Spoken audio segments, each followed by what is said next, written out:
Hi, welcome to the Mel Show. And your name is?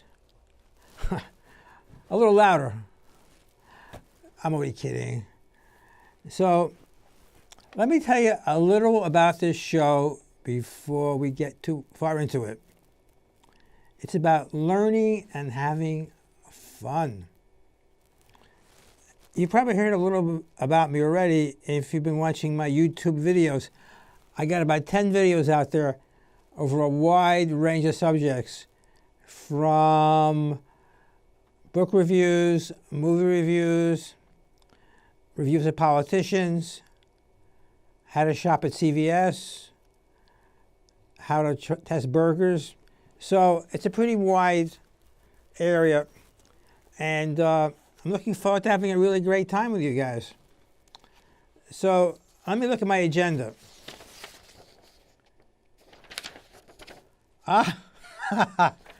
Completely improv. No agenda at all. Just where my mind takes me. So before we get any further, I want to tell you a little story that I've been meaning to tell people for a long time, and I'm planning to make a video of it, so this is a perfectly good time to tell you this story. A friend of mine, he was really unhappy. He wasn't getting along with his wife, wasn't getting along with his boss, and even his boy. He didn't know what to do. So he went to see his rabbi. And the rabbi said, "What's the problem?" "Well, Rabbi, when I go to the office in the morning, my boss doesn't say a single word to me, not even hello. When I come home at night, my wife doesn't give me a glance, no home-cooked meal. And my boy, he plays video games, says nothing to me. Rabbi, I'm desperate for help." Well, the rabbi said to the man, "Let me ask you a question. What would you do if your boss did say to you hello in the morning? What would you do?" "What would I do? I'd say, 'Hey, boss, let's go for lunch together. Let's go see a Met game.' That's what I do." "And what about your wife? What would you do if she gave you a smile when you get home?" "I'd say, 'Baby, you're the greatest.' I take her out dancing. We go to the movies, take her out to dinner. Be great." "And what about your boy? If your boy said, 'Hi, Dad.' If he said that, I'd say, 'Great, son. Let's go to a Met game. Let's play some catch.'" The rabbi said, "I understand perfectly. Let me tell you what to do." "What, Rabbi? I'll do anything." "Well, when you go to work tomorrow morning and you see your boss, knock on his door and say, 'Hi, boss. How you doing? Let's have lunch together.' And when you get home at night and you see your wife, say to her, 'Hey, baby, how was your day today? Let's go out tonight.' And when you see your boy, give him a big kiss and put your arms around him." So, "Okay, Rabbi, I'll try it." Well, this poor fellow, he wasn't around for a while. And a few weeks later, he saw the rabbi. And the rabbi said, "How's it going?" "It's great. I go to the office. My boss sees me. He says, 'Hi, Joe. Great to see you.' And then I come home at night. My wife sees me, and she wraps her arms around me and gives me a big kiss. And my boy, he says, 'Hi, Dad. Let's go to the Met game together.' So my friend is doing really well." That's one of my favorite stories. And it leads me into one of my favorite videos. It's about gratitude. Hi. Recently, a friend of mine gave me a solution for some of my anxiety and anger issues. Yes, I can be angry at times and anxious, very. He said, Mel, the solution is to be grateful. And he explained a little further. He said, when you get anxious or angry, just think about the three primary needs that we all have, plus a fourth. What are they? Food, clothing, and shelter. And the fourth being, does somebody love you? And do you love somebody else? If you have that, my friend said, there's no reason to be anxious or angry. So today, I was getting a little anxious and angry, and I discovered another little trick. It was to yell really loud that I am grateful. Yes, grateful. Remind yourself, Mel. Gratitude. Gratitude, Mel. Gratitude, Mel. Gratitude, Mel. So I decided to make this video so I can play it whenever I'm feeling anxious. So, Baruch Atah Adonai, Eloheinu melech haolam. Mel is grateful for his family, for his beautiful grandchild, for his lovely wife, Arlene, my grandchild Jack, Debbie, David, Jennifer, Patrick. Mel is grateful, and we'll play this video every single day, maybe multiple times a day. How's that going to play out? And shalom. That's quite a video. I think it's time for me to make a telephone call. I want to call some of my buddies that I know from Torah class. They're really excellent people, top-notch people. He's in Sarasota. He's an Israeli. Might be a small accent. Yes. Shalom, my friend. Hello. Are you calling from Hollywood? You're close. Well, they sign you in. They might ship you straight to Hollywood by now. Well, I'm not in Hollywood, but you're close. I'm in Manhattan at the cable. Broadway. Well, a little far from Broadway. It's a community cable show, and it's called the Mr. Mel Show. Oh, nice. And we're live, and Am I live right now? You're completely live right now. Oh, hello everyone. Shalom. Shalom Aleichem from Florida. This is the Michigan Cup. Michigan Cup. Would you mind translating what that means? Please help me. So how are you doing today? My translation will not be very well. It'll be fine. Be fine. Please, no negativity, please. Yeah, no negativity. No negativity, please. It's good. It's good. It's good. No bad jokes, okay? Yeah, no bad jokes. That's hard. That's hard. Very hard for you. It's very difficult. All right, my friend. I think we're gonna have to go on to somebody else now. But it's a pleasure talking to you as usual.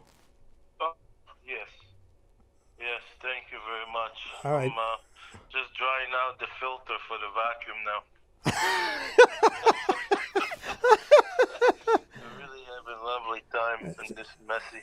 It's about time. It's about time. But I'm glad that we're getting things look a lot better. Good. It's about time. All right, my friend. Yeah. Have a nice. All right, my dear friend. I'll talk to you later. Stay in touch. Shalom, my friend. I'll be taking late calls. Only complaint window until midnight. Oh, there's two windows: the complaint window and the gratitude window. The gratitude will be open till 1 a.m. tonight. 1 a.m. Okay. The complaint window, what time is it closed, the complaint window? Midnight. Don't make your complaints at midnight. You can be grateful after 1 o'clock in the morning. All right, I understand perfectly. All right. Have a good... Talk to you later. Reservation might be required. For the Long line Saturday night. of complaining, people complaining. Yeah, I know the whole story. Yeah. Okay. All right, shalom, my friend. Keep that in mind. I will. Shalom, my dear friend. Shalom. Say hello to Woody Allen.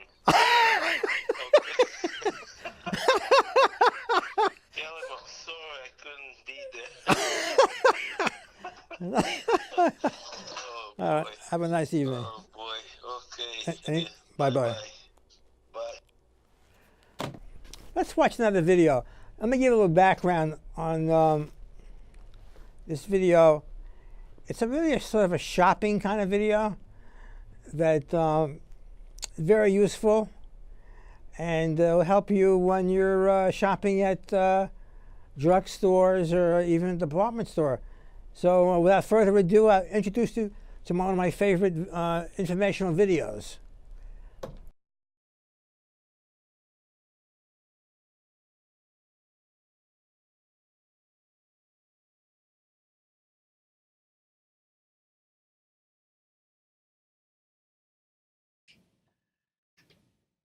One of the more annoying things in life is buying drugs at CVS.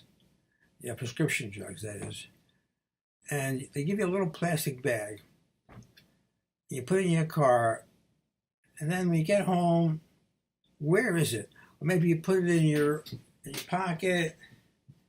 And those drugs can be pretty expensive, prescription drugs. So I have a solution to that problem of misplacing that little plastic bag.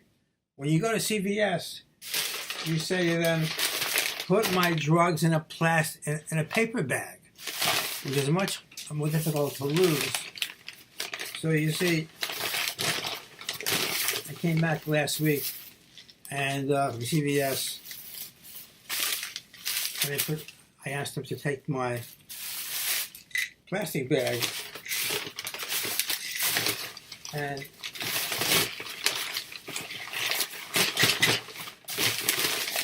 put it in a paper bag. And they keep the paper bags in the back of the pharmacy section. So the result, much harder to lose the bag. And you see, we have the bag, and inside we have the plastic bag. And I have all this the receipt, all this junk over here. And then we have the prescription. So that's a bit of information for you. Now I'm going to take my drugs, and I don't foresee any problem as far as losing the drugs. So thanks for listening. I consider that to be a valuable tip when going to CVS to pick up your drugs.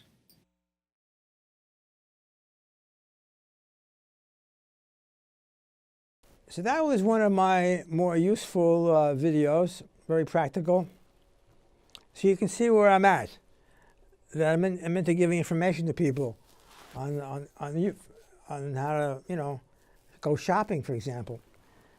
Talking about prescriptions and how to shop at CVS reminds me of another health-related issue is some of the information I learned with my last colonoscopy, which I'm sure you'll find very, very interesting and may be useful for some future medical issues you may be facing.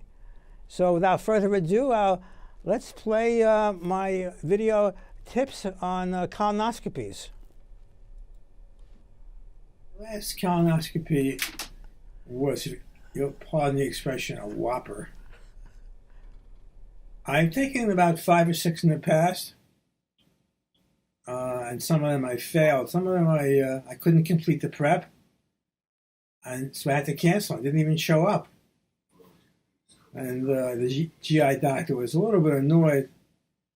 So this last time, I considered taking a virtual colonoscopy, which means they use a CAT scan to look at your colon But I decided against it because the prep for the virtual colonoscopy is the same as the real colonoscopy. So I told my GI doctor, the wonderful Dr. McKinley at Pro Health, that I wanted to go forward with the real colonoscopy, even though I failed the prep the last time.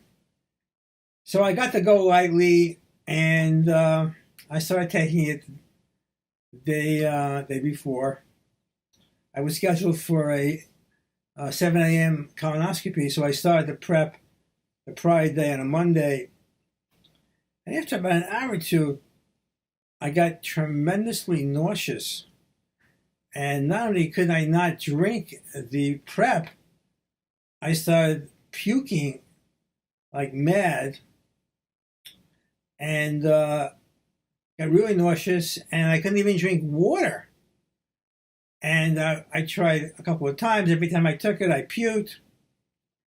And then I got into a state where I couldn't drink any water, and I realized I was getting dehydrated in the middle of the night. So my wife came in and said, why don't you cancel the colonoscopy? No, I got to go in because I didn't tell her how sick I felt, but I know I needed an IV. It was either going for the colonoscopy and getting the IV or going to the ER. So I took a photo of my stool sitting there in the toilet bowl.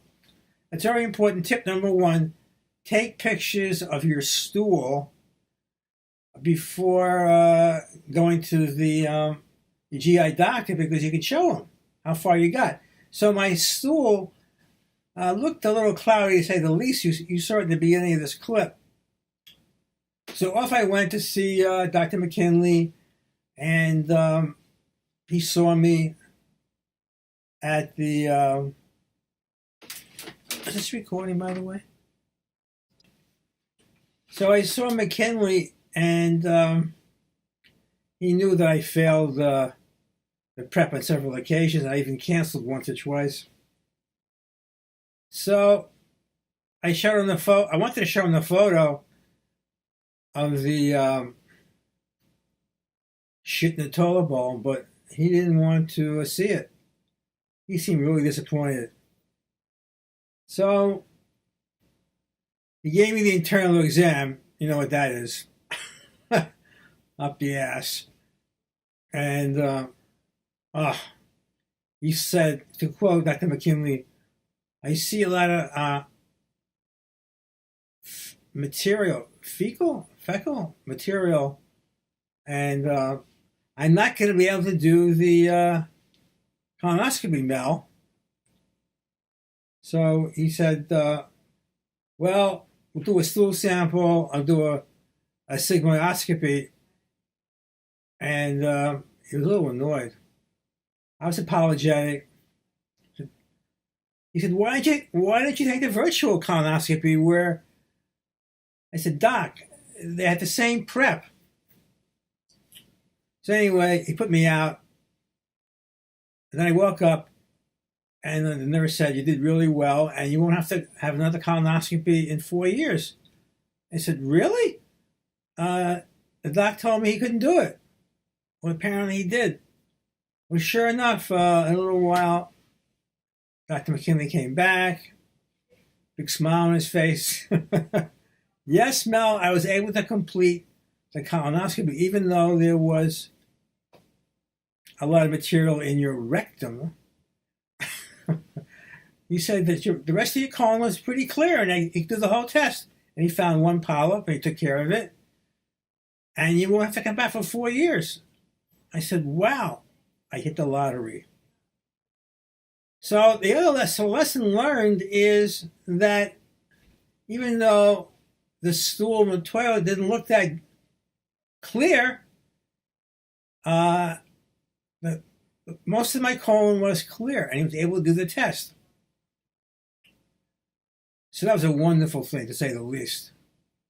So I recovered very nicely, and I'm very, very grateful. I went home and had some tomato soup for lunch.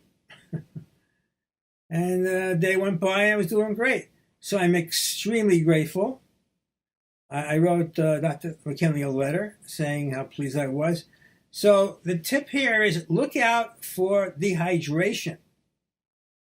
And if you start puking and you can't keep it down, maybe you ought to stop doing it. I stopped doing it, but I still showed up. So it's important, as Woody Allen would say, to show up at all times in life. Well, that was my tip for today, and I hope you have a couple of lessons learned here. And Shabbat Shalom. That is one of my most important videos with some really important health tips. And I'm really hoping you make use of this before your next colonoscopy. So all these videos which you've seen gives you a little tip that I'm very interested in movies. And I've compiled a list of some of my favorite movies. And more importantly, I'm going to give you a very unique take on what makes a movie great. One of my favorite movies is On the Waterfront, Marlon Brando's famous movie. What is it about the Marlon Brando character that makes the movie? He's the underdog. He's the poor schlep. He's a good-looking guy, and he's strong and everything, but he's been beaten down by society, by the union, whatever. And then he has a comeback. Another of my favorite movies is The Third Man. You know, The Third Man was rated one of the greatest British movies of all time. I don't know if you've seen it. I recommend it. The Third Man is about a very humble writer. He gets taken in and used by a very evil man, the Orson Welles character, Harry Lime. He gets kicked around. Guy goes through hell. Poor guy. A humble guy. Makes a great movie. Now, even Lawrence of Arabia, another great movie. David Lean, very exciting movie, great accomplishments. But what's the essence of the movie? Lawrence, he gets beaten down in the beginning of the movie. He's looked at very disparagingly by his fellow English officers. What happens? He has a comeback. That makes the movie great. In fact, my favorite scene in Lawrence of Arabia, it's not when he's on the camels, you know. It's near the end of the movie when he comes back, I think to Cairo, wherever it was, and he meets Lord Allenby, played by Hawkins. He's wearing the Arab garb. And the officers sneer at him in the bar, in the officers' club. And then Lord Allenby takes Lawrence for a drink in the bar. And all those British officers snap to attention at this humble guy. That's the great essence of a movie. See, the difference between a tragedy and a non-tragedy is what happens to the humble guy. In Death of a Salesman, the humble guy is destroyed. And On the Waterfront, the humble guy rises up in victory. Lawrence of Arabia, he rises. So, when you see a movie, look for that theme. Now, one of my favorite movies, by the way, is The Luck of Ginger Coffee. Probably never heard of it. It's on YouTube for free, by the way. It's another story about a very humble man, an immigrant, gets beaten down. And I won't tell you the last scene, but there's a redemption. Now, coming to the present time, if you notice, like there's a movie being made right now by Jerry Stiller. No, what's his name? Yeah, Stiller, right? It's about the escape of two prisoners from Dannemora, right? And you wonder, what is it about? Why would Jerry Stiller, you know, a successful director, he makes Zoolander, he makes the museum movies. Why would he make a movie about convicts escaping from jail? Again, he's making a movie about humble, crushed individuals. What happens to them? Are they going to be caught? Are they going to escape? So you can see that the theme of the drama of a movie is often about the ordinary man. What happens to this ordinary guy? Are they going to live? Are they going to die? Are they going to prosper? Look at the Oxbow incident. Another example. These humble guys, they're innocent. What's going to happen to them? And the Oxbow incident, they're strung up. So that's a bit of movie philosophy. So when you go to the next movie, you can see, was Mel right? Is that the key part of the movie? So once again, I want to really thank you for taking time out of your lives to watch this show. It's the very first one we've done, and I promise you the next ones will be much better. But I hope you learned something. I hope you had a little fun. I know I did. And I'm looking for guests. So if you will there be an email on the show? Okay. So there's an email address. You just send me an email if you want to be on the show. I'm preparing a guest list for my next show, and you don't have to have a topic. You know, anything you want to talk about live. Just observe. It's a politics-free zone, and keep bringing on. Musical instruments. Whatever you want to do is fine by me. So, best of luck to you, and shalom. Have a nice day.